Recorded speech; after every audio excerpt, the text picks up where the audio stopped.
Data is in showing how the virus spread this past month. Now that Oregon is under new guidelines of risk categories, those numbers are key.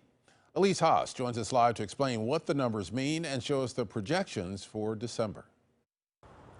The governor's office tells me that we are going to be held to this risk level framework for the foreseeable future. And those risk levels include the lower, moderate, high, and extreme risk levels.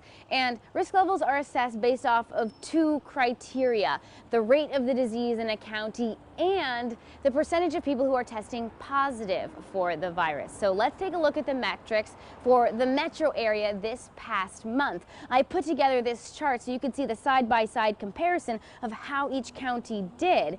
And according to the Oregon Health Authority, for all of those 4 weeks in November, you can see how Multnomah, Washington, and Clackamas counties all increased their rate of positivity over that time frame, pushing into the danger zone of nearly 10% of the population testing positive for COVID-19.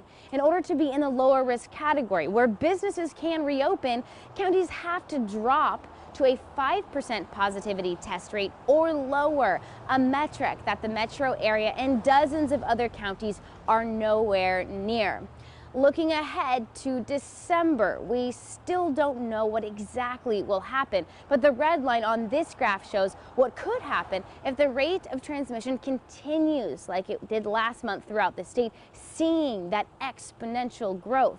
The blue line, however, indicates a projection of possibly flattening the curve if these closures and harsher restrictions for private gatherings at home work. But keep in mind that Thanksgiving just passed, and you know that there was that hard push from public health officials not to travel and not to gather. So health officials are hoping that we don't see yet another spike in COVID-19 cases. But because of the delay in onset of symptoms of COVID-19, we likely won't know the true impact of Thanksgiving until about mid next week. So that is the next big thing to watch out for.